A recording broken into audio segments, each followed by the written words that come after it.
set of respect for a few things. People talk about a desire to be successful, all of the elements.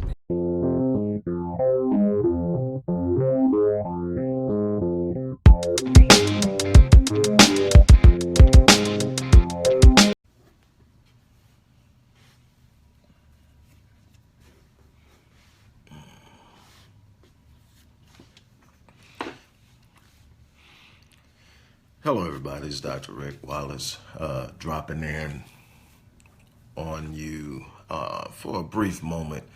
I want to talk to you about something. I know it's been a while since I've dropped in, a few days since I've dropped in and dropped a motivational, inspirational, or encouraging moment on social media. Sorry about that, but I've been extremely busy in a very positive way. A few things I'm excited about. For those of you that are a part of the Power Team subscription and membership, I made an announcement to you probably a little over a month ago about the fact that I had been invited to speak at the Second International Congress on Epigenetics and Chromatin in Frankfurt, Germany this coming November. And I've been going through the process of getting all that out because one of the things I had to do was submit a speech abstract, basically an abstract outlining what I would be speaking on and the bibliography and references to support that abstract.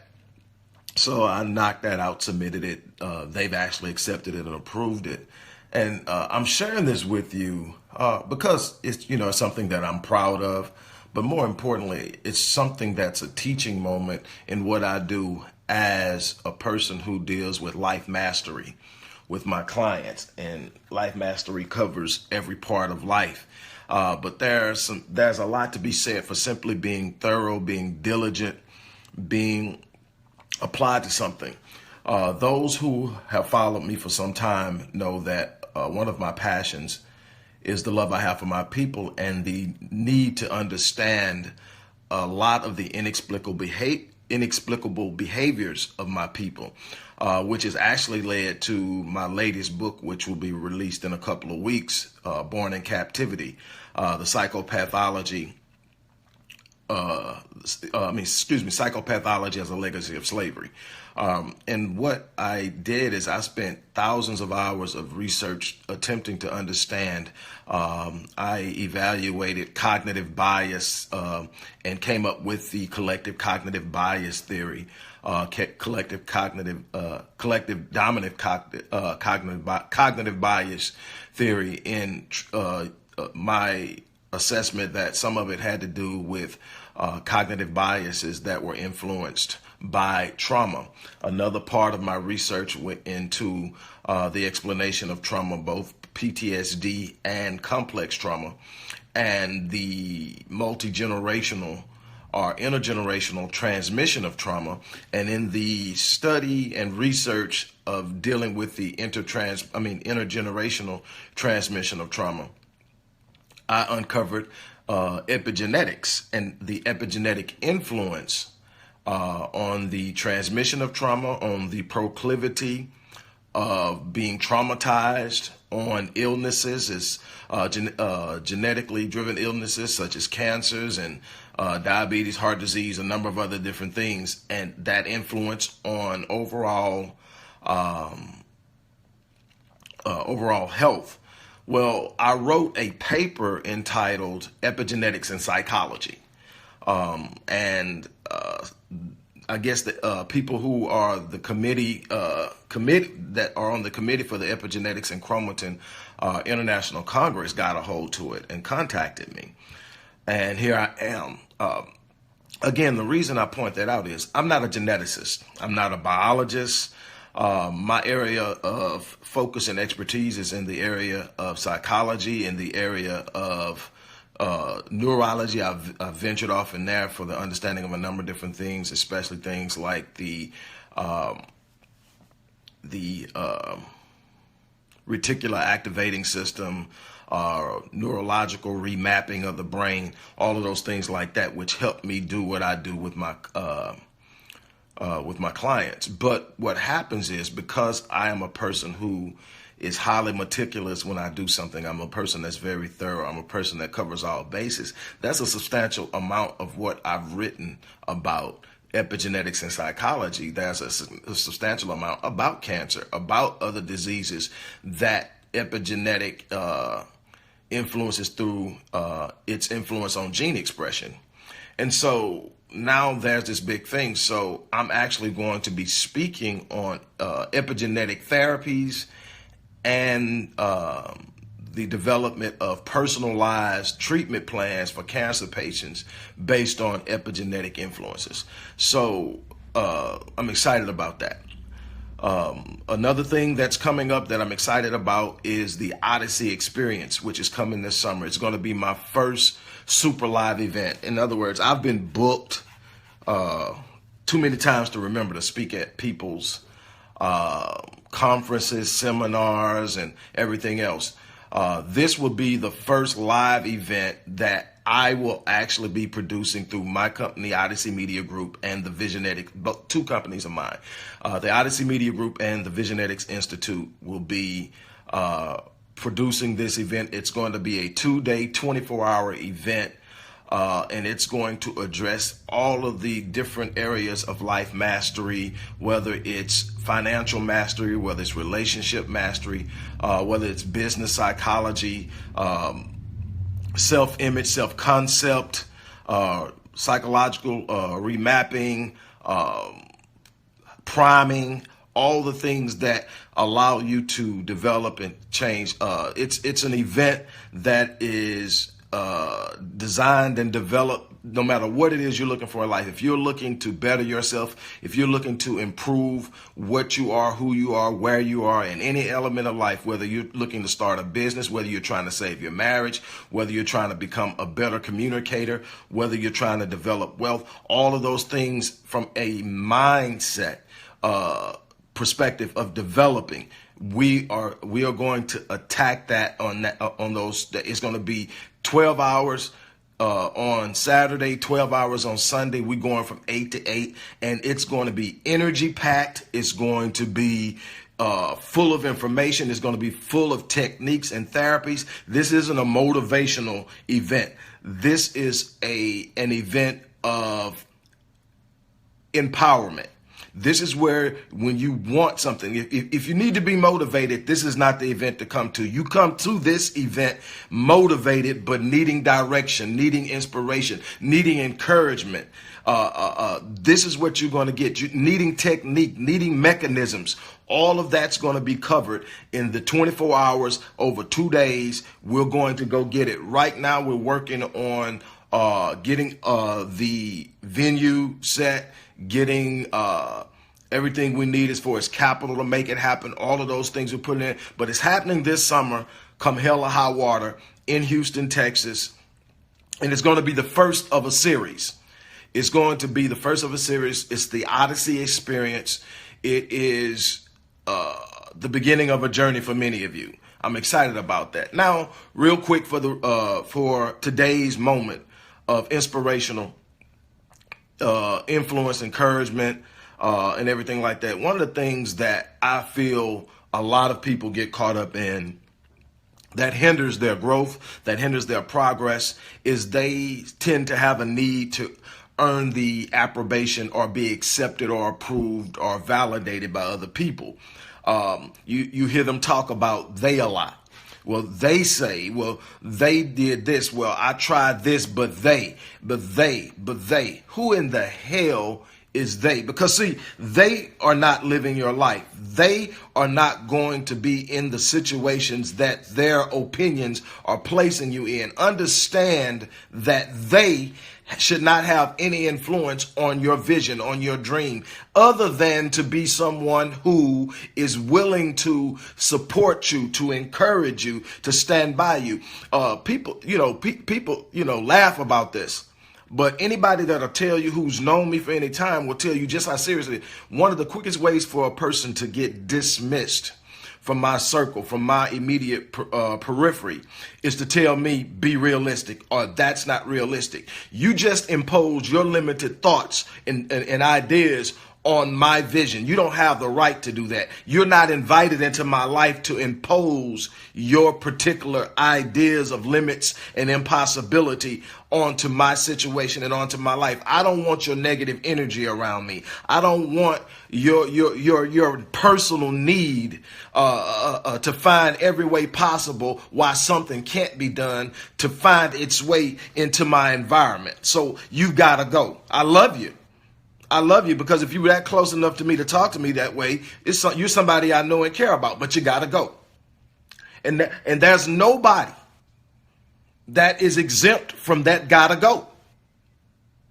But see, the problem is you want to know why you can't make it. You still waiting on they to tell you it's okay. You're still waiting on they to give you their approval. You're still waiting on they to tell you they believe in you. You got to understand that sometimes people's thinking is so outdated that sometimes people's experiences have locked them into a reality that believes impossibility over possibility 90% of the times. There are people who actually are so negative that they got to say no 15 or 20 times before they can ever tell you yes. Why in the world are you sitting there waiting on they to give you permission to be you?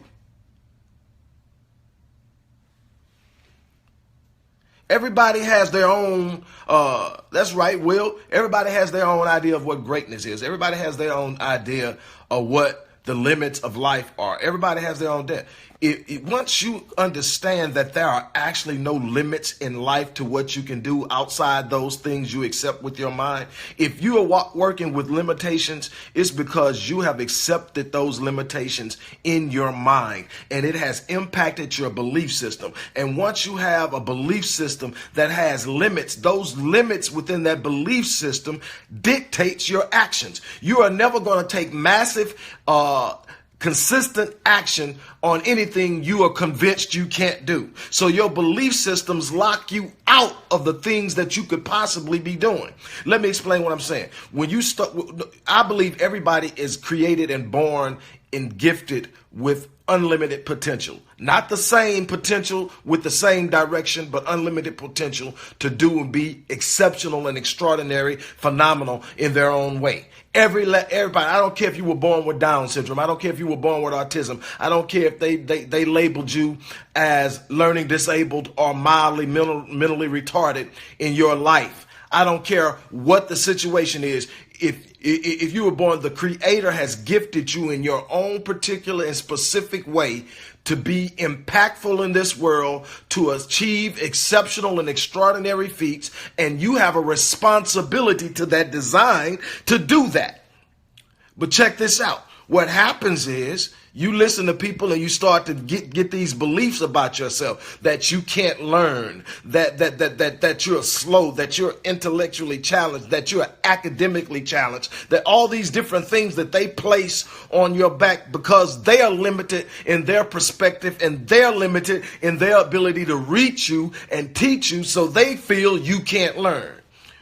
Well, what happens is when you sit up and you take those limitations that they're applying towards you and you receive those limitations and accept them as truth, those beliefs now dictate your behavior. And this is how it creates a cycle.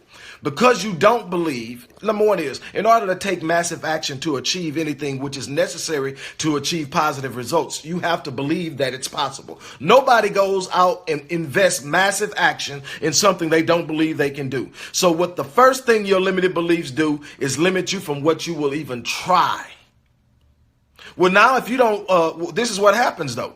If I don't believe, I don't invest real, true, positive, powerful, consistent action in achieving something. When I don't invest myself in achieving something, the results I get are abysmal or non-existing. Well, those non-existing or abysmal results result in reinforcing my belief that I couldn't in the first place. Now, on the other hand, if I tell myself that anything that I can conceive in my mind is God's proof to me that it's possible, then I apply myself and I become persistently and consistently investing in getting it done to the point that I'm not even Not even being concerned with whether or not I can see progress. I know that it's possible because I could not conceive it if it were not possible, because the Creator would not be as cruel to allow me to entertain thoughts in my mind of things I couldn't have. So I know that deep down inside I can get it. I've just got to be consistent. So delay doesn't stop me. Disappointment doesn't stop me. Obstacles in my way doesn't stop me. Walls don't stop me. Hatred don't stop me. Naysayers and negative whispers of the minimum minded don't stop me. I've invested myself. I apply massive, consistent action. And when I apply massive, consistent action, my results come back to me, because universal law tells me that the law of reciprocity tells me that whatever I put out has to come back. So when I put out that massive action, that positive action, that belief in myself, guess what happens? It comes back in the way of positive, powerful, and lasting and meaningful results. Guess what that does? Reinforce my belief that I can do anything I set my mind to. Now I up the ante. I raise the goal. I raise the standard. And I go back out and I do it again, over and over and over and over and over in life. That's what happens when you put they out of your vocabulary, when you put they out of your inner circle, when they no longer have an influence on your peripheral movements and environment. That's when you will start to experience the supernatural ability to go out and make things happen. You are built for this. Your very design is indicative of greatness. But see, greatness is not a default setting in that design. Greatness has to be activated. I dare you to start dreaming. I dare you to stop looking for the approval of they. I dare you to stop asking they, is it okay if you dream big? I dare you to stop asking they, can you go out and do great things? I dare you to start looking within yourself and trusting your design to go out and do the exceptional, the extraordinary, and the phenomenal. I dare you to be big. And everybody that wants you to shrink back, they want you to shrink back because your greatness, your bigness, your awesomeness is intimidating them. Nobody living big dreams, nobody accomplishing great things ask another person to step back into the shadows. Keep that in mind. That's all. I love you guys. I've been missing y'all guys, but I've been really trying to put in work. Again, do you. You were given this design, which means you were given this assignment, this purpose in life. Only you can do it. Only you can do it. Only you can do it. Don't leave it undone. Like I said, I'm going to die on E. I'm not leaving any of my potential behind. Not one speech, not one book, not one lecture, not one designed program, not one one-on-one setting, a session with one of my clients, not one. I mean, I'm going to give life all of me, and I'm taking every last thing that my design demands of me from this world. I'm telling you, life will surrender. Life will pay whatever price you demand of it. So go out and demand exceptional, demand extraordinary, demand phenomenal. Be great. Love you guys. I'm out of here. Peace.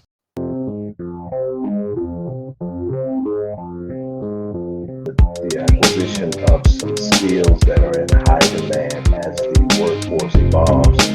We are offering training and courses in a number of skill sets that will be in high demand in this particular decade. From 2020 to 2030, we already know that there's going to be plenty demand for about 8 to 15 skill sets that don't require a formal education in the way of a degree of any kind, but just skill sets that you can demonstrate. Some are copywriting, coding, UI design, public speaking, data management, content creation, digital advertising. That's another one. We are offering courses that are from 6 months to a year at the Visionaries Institute for people. Here I come, ready or not. Frank Ocean made this record hot. From a conceptual perspective, people talk Real about talk, it I as ain't throwing successful. shots. Careful who you leave toeless.